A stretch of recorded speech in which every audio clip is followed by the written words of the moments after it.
এবার মুহুর্মুহু রকেট হামলায় বিপর্যস্ত মার্কিন রণতরী, বাধ্য হলো পিছু হটতে। আরো বিস্তারিত জানিয়ে দিব। এদিকে যে কোনো আগ্রাসনের জবাব দিতে প্রস্তুত ইসলামাবাদ। এবার পাকিস্তানের বিমানের জন্য আকাশসীমা বন্ধ করল ভারত। এদিকে পাকিস্তানি বাহিনীর গুলিতে উড়ে গেল ভারতীয় সেনা চেকপোস্ট।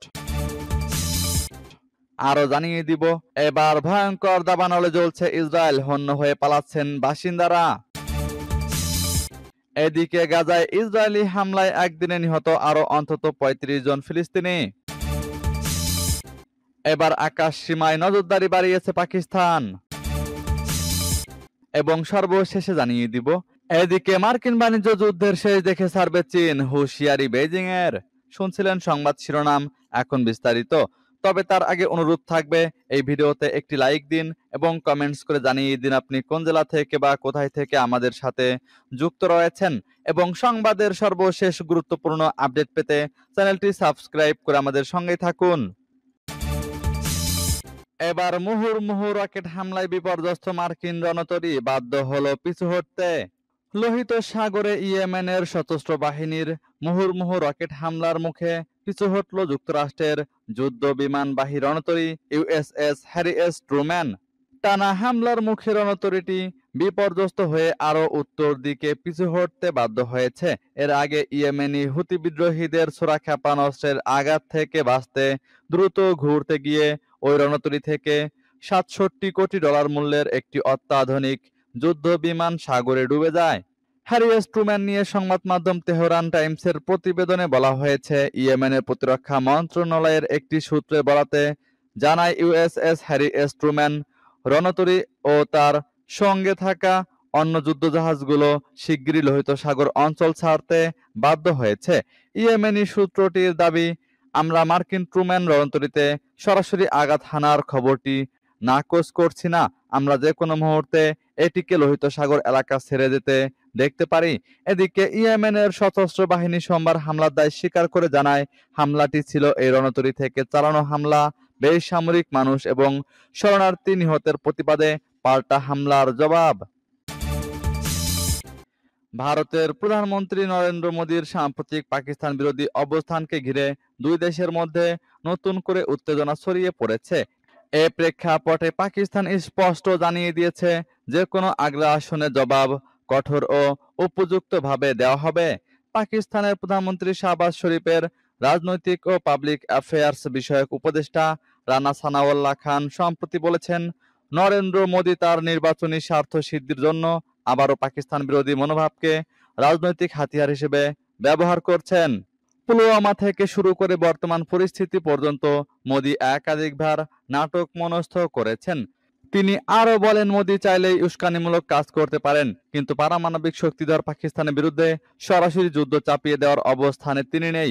আমরা একজোট হয়ে যে কোনো আগ্রাসনের বিরুদ্ধে প্রতিরোধ গড়ে তুলতে প্রস্তুত। এদিকে পাকিস্তানের তথ্যমন্ত্রী আতাউল্লাহ তারার দাবি করেছেন, ভারত আগামী ২৪ থেকে ৩৬ ঘন্টার মধ্যে সামরিক পদক্ষেপ নিতে পারে এমন একটি বিশ্বাসযোগ্য গোয়েন্দা তথ্য সরকারের হাতে এসেছে। তিনি বলেন, আমরা আমাদের গোয়েন্দা সংস্থা থেকে এমন বার্তা পেয়েছি যে ভারত সীমান্তে উত্তেজনা বাড়ানোর চেষ্টা করছে। দেশের জনগণকে আশ্বস্ত করছি, সরকার সজাগ রয়েছে এবং প্রয়োজনীয় প্রস্তুতি নিচ্ছে। এবার পাকিস্তানের বিমানের জন্য আকাশসীমা বন্ধ করল ভারত। ভারত ও পাকিস্তানের মধ্যে উত্তেজনা থামছে না, সীমান্তে গোলাগুলির ঘটনা অব্যাহত রয়েছে। এরই মধ্যে বুধবার ভারত সরকার জানিয়েছে, পাকিস্তানি বিমান আর ঢুকতে পারবে না ভারতের আকাশসীমায়। সামরিক বিমান তো বটেই, পাকিস্তান রেজিস্টার্ড পরিচালিত বা লিজ নেওয়া বাণিজ্যিক বিমানগুলির জন্য ভারতের দরজা আপাতত বন্ধ। গতকাল ৩০ এপ্রিল থেকে ২৩ মে পর্যন্ত পাকিস্তানের কোনো বিমান ভারতের আকাশসীমায় প্রবেশ করতে পারবে না। এই নির্দেশকে পাকিস্তানের পদক্ষেপের পাল্টা প্রতিক্রিয়া হিসেবে দেখছে কূটনৈতিক বিশ্লেষকদের একাংশ। পেহেলগামের হামলার প্রতিক্রিয়ায় ইতোমধ্যেই ভারতের বিমানের জন্য আকাশসীমা বন্ধ করে দিয়েছে পাকিস্তান। এবার ভারতের এই সিদ্ধান্ত দুই দেশের মধ্যে উত্তেজনার নতুন মাত্রা যোগ করল। ভারতীয় সেনা এক বিবৃতিতে জানিয়েছেন, ১৯ ও ৩০ এপ্রিল রাতে পাকিস্তানি সেনাবাহিনীর পোস্টগুলি জম্মু ও কাশ্মীরের কেন্দ্রশাসিত অঞ্চলের নওশেরা, সুন্দরবানি এবং আখনুর সেক্টরের বিপরীতে নিয়ন্ত্রণ রেখা পেরিয়ে বিনা প্ররোচনায় ছোট অস্ত্রের গুলিবর্ষণ শুরু করে। ভারতীয় সেনাবাহিনী দ্রুত এবং আনুপাতিকভাবে প্রতিক্রিয়া জানায়। এদিকে পাকিস্তানি বাহিনীর গুলিতে উড়ে গেল ভারতীয় সেনা চেকপোস্ট। কাশ্মীর সীমান্তে পাকিস্তান ও ভারতের নিয়ন্ত্রণ রেখা বরাবর রাতভর তুমুল গোলাগুলির ঘটনা ঘটেছে। এতে পাকিস্তানি সেনাদের গুলিতে ভারতীয় সেনাবাহিনীর একটি চেকপোস্ট ও কয়েকটি বাংকার ধ্বংস হয়েছে বলে দাবি করেছে পাকিস্তান। বুধবার দেশটির সেনাবাহিনীর বরাতে এ তথ্য জানিয়েছে জিও নিউজ। জিও নিউজ জানায়, ভারতীয় সেনারা বিনা উস্কানিতে ছোট অস্ত্র দিয়ে গুলিবর্ষণ করে যুদ্ধবিরতির চুক্তি লঙ্ঘন করলে পাল্টা জবাব দেয় পাকিস্তান সেনাবাহিনী। জবাবে হামলায় ভারত নিয়ন্ত্রিত কাশ্মীরের চকপুত্র পোস্ট সহ একাধিক বাংকার কার্যকরভাবে ধ্বংস করা হয়েছে বলে দাবি করা হয়। এ ঘটনা ঘটে এমন সময় যখন ভারত নিয়ন্ত্রিত কাশ্মীরে ভয়াবহ হামলায় 26 জন নিহত হওয়ার পর দুই দেশের মধ্যে উত্তেজনা চরমে পৌঁছেছে। পাকিস্তান সেনাবাহিনী জানায়, 29 এপ্রিল গভীর রাতে এই গোলাগুলির ঘটনা ঘটে এবং তারা ভারতীয় চেকপোস্ট ধ্বংস করতে সক্ষম হয়। নিরাপত্তা সূত্রে বরাতে জিও নিউজ আরো জানায়, ভারতীয় সেনারা কিয়ানি ও মন্ডল সেক্টরে বিনা উস্কানিতে গুলিবর্ষণ করে। এর জবাবে পাকিস্তান সেনাবাহিনী উপযুক্ত ও পরিমিত প্রতিক্রিয়া দেয় এবং ভারতীয় হুমকি প্রতিহত করে। এবার ভয়ঙ্কর দাবানলে জ্বলছে ইসরায়েল, হন্য হয়ে পালাচ্ছেন বাসিন্দারা। ইসরায়েলে দাও দাও করে জ্বলছে ভয়াবহ দাবানল।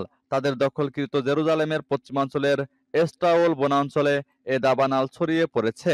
ফলে এলাকার কয়েকটি কমিউনিটি থেকে বাসিন্দাদের সরিয়ে নেওয়া হয়েছে। বুধবার টাইমস অফ ইসরায়েলের এক প্রতিবেদনে এ তথ্য জানানো হয়েছে। প্রতিবেদনে বলা হয়েছে, জেরুজালেম শহরের পশ্চিমাংশের এস্টাউল বনাঞ্চলে বুধবার দাবানল ছড়িয়ে পড়েছে। ফলে কয়েকটি কমিউনিটি এলাকা খালি করে দেওয়া হয়েছে। এছাড়া বাণিজ্যিক রাজধানী তেল আবিব থেকে জেরুজালেম যাওয়ার প্রধান মহাসড়ক রুট সাময়িকভাবে বন্ধ করা হয়েছে। এদিন তেল আবিব থেকে জেরুজালেম যাওয়া রুট এক মহাসড়কে ছড়িয়েছে আগুন। এতে সড়কে চলা বেশ কিছু গাড়ি আটকে পড়ে। আগুন কাছে চলে আসার পর ইসরায়েলিদের গাড়ি রেখে দৌড়ে পালাতে দেখা গেছে। সামাজিক যোগাযোগ মাধ্যমে এমনই একটি ভিডিও ভাইরাল হয়েছে। ইসরায়েল অধিকৃত জেরুজালেমের কাছে বুধবার দাবানলের আগুন দ্রুত ছড়িয়ে পড়ায় তাদের প্রতিরক্ষা মন্ত্রী ইসরায়েল কাতো জাতীয় জরুরি অবস্থা ঘোষণা করেছেন। এদিকে গাজায় ইসরায়েলি হামলায় একদিনে নিহত অন্তত 35 জন ফিলিস্তিনি। গাজায় রাতভর ইসরায়েলি হামলায় শিশুসহ একদিনে 35 জন ফিলিস্তিনি নিহত হয়েছে। চিকিৎসা সূত্র জানিয়েছে, বুধবার ভোর থেকে গাজা উপত্যকার বিভিন্ন এলাকায় ইসরায়েলি বিমান হামলায় কমপক্ষে 23 জন ফিলিস্তিনি নিহত হয়েছেন। আর গাজার স্বাস্থ্য মন্ত্রণালয়ের মতে গত 24 ঘন্টায় ইসরায়েলি বিমান হামলায় 35 জন নিহত এবং 109 জন আহত হয়েছেন। 2023 সালের অক্টোবরে গণহত্যামূলক যুদ্ধ শুরু হওয়ার পর থেকে অবরুদ্ধ অঞ্চলে ইসরায়েলের হামলায় মৃতের সংখ্যা এখন 52,400 ছাড়িয়ে গেছে। আহত হয়েছে 1,18,014 জনেরও বেশি মানুষ আহত হয়েছে। জাতিসংঘ গাজায় মানবিক সংকটের বিষয়ে সতর্ক করেছে। ইসরায়েলি বোমাবর্ষণ এবং অবরোধের ফলে বেসামরিক নাগরিকরা ব্যাপক অনাহারের মুখোমুখি হচ্ছে বলে অভিযোগের মধ্যে বিশ্ব খাদ্য কর্মসূচি গাজায় ক্রমবর্ধমান মানবিক সংকটের বিষয়ে কঠোর সতর্কতা জারি করেছে। সংস্থাটির মুখপাত্র বলেন, ক্রসিং বন্ধ থাকায় আমরা অপুষ্টির কারণে মৃত্যুর ঘটনা দেখতে পাচ্ছি। গাজা উপত্যকায় পরিস্থিতি খুবই কঠিন এবং আমাদের মজুদ ফুরিয়ে আসছে। এবার আকাশ সীমায় নজরদারি বাড়িয়েছে পাকিস্তান। ভারতের সম্ভাব্য হামলা নিয়ে নিরাপত্তা উদ্বেগের মধ্যে নিজেদের আকাশ সীমায় নজরদারি জোরদার করেছে পাকিস্তান। পাকিস্তানের বিমান পরিবহন সংশ্লিষ্ট সূত্রগুলো বুধবার এ তথ্য জানিয়েছে। পাকিস্তানের এয়ার ট্রাফিক কন্ট্রোল দেশটির আকাশ সীমা দিয়ে চলাচলকারী দেশি বিদেশি সব ফ্লাইট চলাচলের উপর নজরদারি চালানোর নির্দেশনা দিয়েছে। বিদেশি এয়ারলাইন্সগুলোর ফ্লাইটগুলো বিশেষভাবে পর্যবেক্ষণ করা হচ্ছে। বিমানবন্দরগুলোতেও বাড়তি সতর্কতা জারি করা হয়েছে।